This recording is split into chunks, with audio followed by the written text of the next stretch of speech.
બોટાદ જિલ્લામાં અતિવૃષ્ટિ ભારે નુકસાન પહોંચાડ્યું છે. લાઠી દળથી સાંગાવદર જતી ઇકો કાર પાણીમાં તણાતા 7 લોકોના મોત નીપજ્યા છે. આ ઘટના અંગે બોટાદના ધારાસભ્ય ઉમેશભાઈ મકવાણાએ પ્રેસ કોન્ફરન્સ યોજી હતી.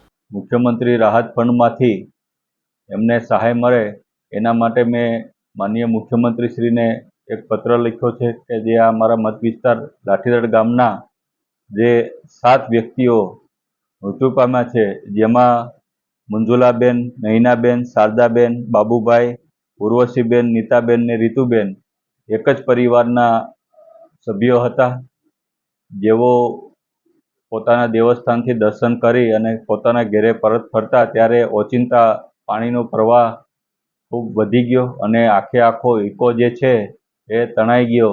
એટલે આ ખૂબ જ દુઃખદ ઘટના બની છે. ત્યારે એમના આત્માને ભગવાન શાંતિ બક્ષે તેવી પણ હું પ્રાર્થના કરું છું અને ફરી વખત આવી ઘટના ન બને તેવી રીતના મેં તંત્રને પણ સૂચના આપી છે, સ્થળ પણ વિઝિટ કરી છે. અને સાથોસાથ આ જે લાઠીદળથી જે ઘટના બની એમાં ખાસ કરીને ઘણા સમયથી ત્યાં રોડ બનાવવાની કામગીરી બાકી રહી ગઈ છે. એટલે ટૂંક જ સમયમાં ત્યાં રોડ બનાવવાની કામગીરી પણ થાય તેવી પણ હું સરકાર પાસે આ માગણી કરું છું. અને ફરી વખત કોઈ પણ ગામમાં આવી ઘટના ન બને એના માટે મેં તંત્રને પણ કડક સૂચના આપી છે. તમે જોયું છે કે બોટાદમાં ખૂબ વધુ વરસાદ પડ્યો છે. ખાસ કરીને ગઢડા તાલુકામાં, બોટાદમાં, બરવારામાં અતિવૃષ્ટિ જેવું થયું છે. મેં પોતે મામલતદાર સાથે રાખી અને ઘણા બધા સોસાયટીની વિઝિટ ઉપર ઘણા બધા સોસાયટીઓમાં 5-5, 7-7 ફૂટ સુધી પાણી ગરી ગયા છે દબાણોને કારણે.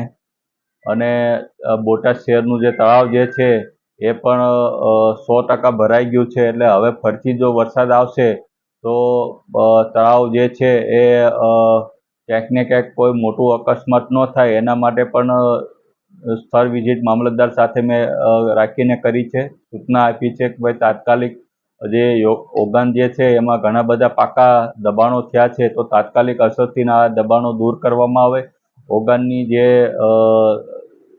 ભરતી છે એ ખૂબ જ દબાણ છે, તો એને પણ નીચું ઉતારવામાં આવે, જેથી કરીને તળાવ વધારાનું જે પાણી જે છે ઓગાનના મારફત બહાર નીકળી જાય. નહીંતર તો ઘણી વખત એવી પરિસ્થિતિ બને કે જે બોટાદ શહેરનું જે કૃષ્ણસાગર તળાવ આવેલું છે એ આરસીસીનું બનેલું નથી. એટલે કે એની જે પાર જે છે એ ટૂંકમાં માટીથી બનેલી છે અને પથ્થરથી પેચનું કામ કરેલું છે. એટલે હવે જો વરસાદ આવશે તો તળાવ ફૂટવાની પૂરી શક્યતા છે. એટલે તંત્રને પણ મેં કડક સૂચના આપી છે અને આવનારા સમયમાં તળાવની જે પાર છે એ આરસીસીથી બનાવવાની માગણી પણ મેં માનનીય મુખ્યમંત્રી પાસે કરી છે. એટલે બોટાદમાં ફરી કોઈ દુર્ઘટના મોટી ન સર્જાય એના માટે તંત્રને પણ કડક સૂચના આપી છે.